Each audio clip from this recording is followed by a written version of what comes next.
Are you feeling overwhelmed by taxes, uncertain about your business finances, or worried about protecting what you already have built? Well, you're not alone, and there's a better way. I'm Ashley Freeman. I'm a tax and asset protection attorney, and this is Tax and Money Mastery, where faith meets financial wisdom. Each week, I'll show you how to legally reduce your taxes, manage your money with clarity, and protect your business and personal assets so that you can focus on what truly matters most: God, family, and career. Proverbs 10:22 says, "The blessing of the Lord makes one rich. He adds no sorrow." So grab your coffee and settle in. This is a podcast you can't afford to miss. Hey y'all, welcome to Tax and Money Mastery. I'm Ashley Freeman, your host. Today we're going to talk about something a little bit different than tax and money, actually. But we're going to talk about scams today. There's so many scams out there going on. It's really important that everybody knows how to protect themselves. So let's jump right in. There's many scams going on everywhere now. It's so prevalent, and it's getting worse and worse with AI. Some of the top scams. So this last week, I get a call from a relative, and she was kind of freaking out because a relative of hers, her son-in-law actually, had received a text message from what sounded like a law firm, a legal company, and that some lady was getting ready to sue her and that she needed to contact them within 48 hours. Her son-in-law didn't know what was going on, so he called her and gave her the information, gave her the phone number to call. Well, she called me, and I said, "Honey, that is a scam. That is absolutely a scam. Lawyers do not call people that they're getting ready to sue. They just don't do it. If it's some kind of civil suit, they're not going to call you. And if you're unsure, next time tell them to call your attorney, which is me." And she was still kind of freaked out about it. So I went online and I found where this particular quote-unquote law firm had scams associated with it. Again, I reiterated to her that there's no law office that's ever going to call you if they're getting ready to file a lawsuit against you. It's not going to happen. But the average person doesn't know that. She had been targeted for a scam before, also with this was an IRS scam. Her phone number or something must be like all over the dark web. I don't know. But she contacted me freaking out that the IRS had texted her that she had a certain amount of time that she had to pay the taxes she owed. She was overdue. They were going to throw her in jail. I don't even know. I don't even remember all of it. But I'm like, look, honey, the IRS does not text people. I promise you that. They do not text people. They do not call people. They send out letters is what they do. Okay? We have a hard time. We as tax people have a hard time getting a hold of them. They don't have time to call you. That is not the IRS. There's just so many scams out there. She is over 65, and more the elderly, she's not really elderly, but people over 65 are targeted more and more because their memories slip a little bit. They're not as computer and tech savvy as some of the younger people.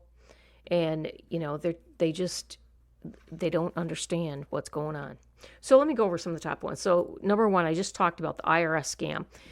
They impersonate agents. They may call you, email you, or text you. They're always threatening to arrest you, demanding immediate payment.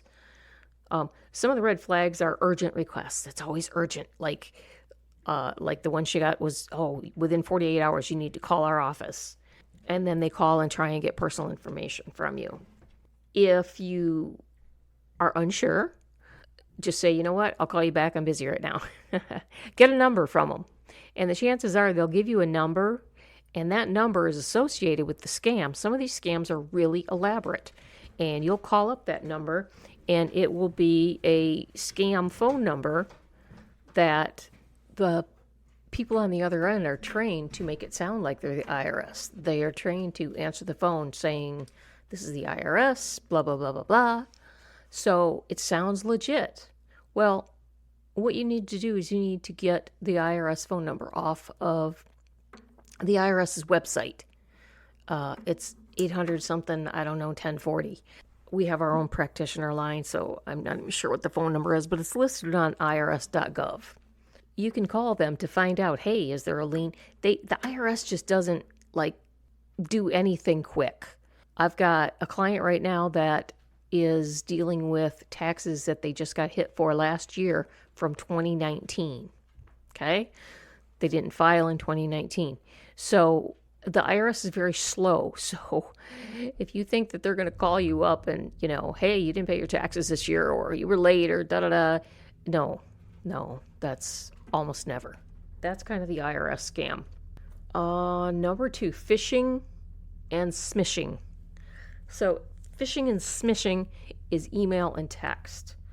And they will send you fake emails or text messages that appear to be from banks, vendors, payroll services, or software providers. Some of the red flags to look out for are poor spelling and grammar, especially in the emails. Well, the text messages too. I get them all the time. You have to really pay attention to the grammar, especially the small words.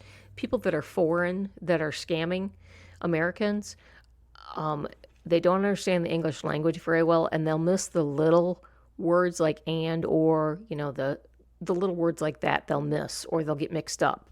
That's a red flag to look out for.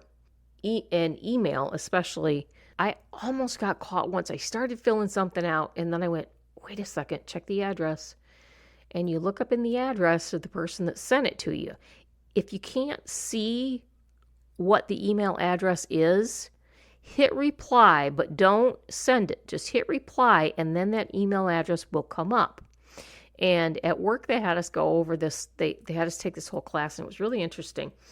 And I never had thought about it before. But if something is truly from a company, it should have, dot, and the company name, .com or .net or whatever. But make sure you check the spelling. And that kind of leads me to my next one, business email compromise. Scammers, they hack or impersonate business accounts to redirect payments to them. Red flags for it, unusual payment instructions, like you can send us a gift card, or you can pay us via Cash App, or there are some legit businesses that do, small businesses, mom and pops that use Venmo or PayPal or Cash App, things like that.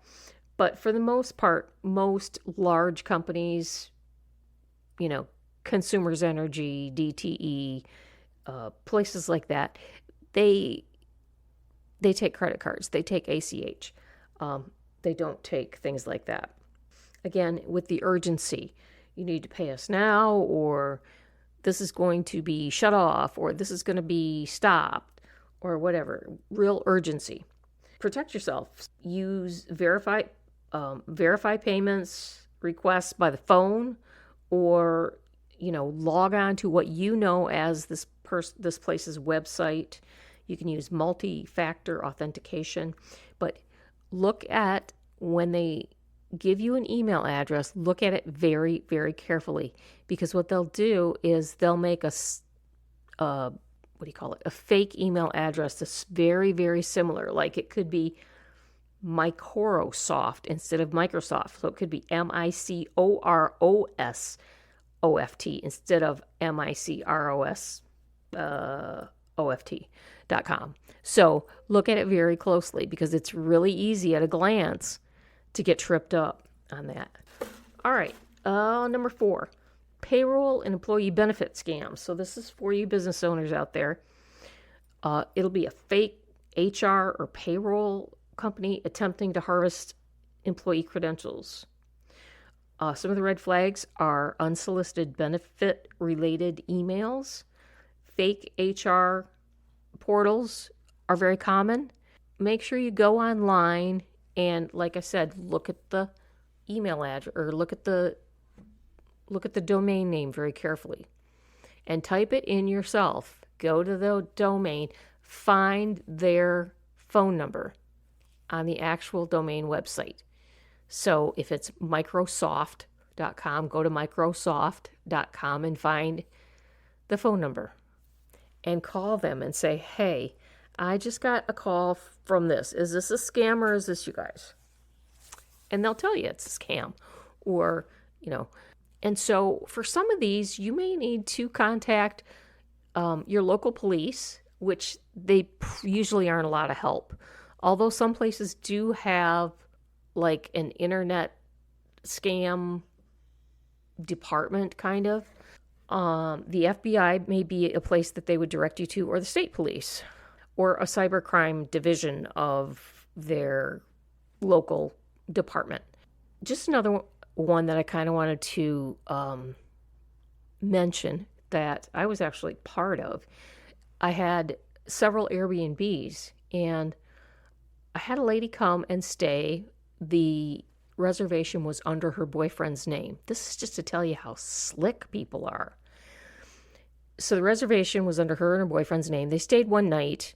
Then they tried to get a refund, and I refused because they had stayed. So I happened to have another regular guest who was staying.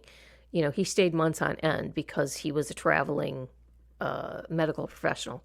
And so he notices a couple weeks later, this girl's back, and she's doing her laundry in my Airbnb.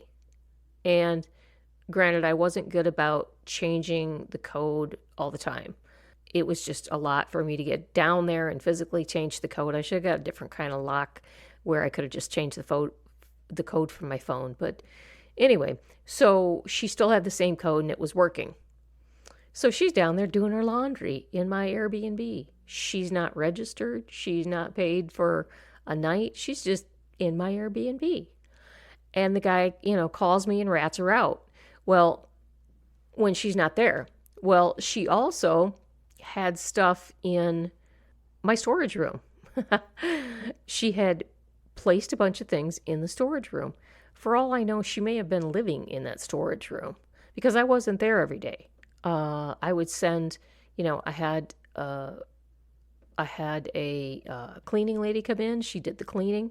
She didn't go in that room much. There was no cause for her to go in that room.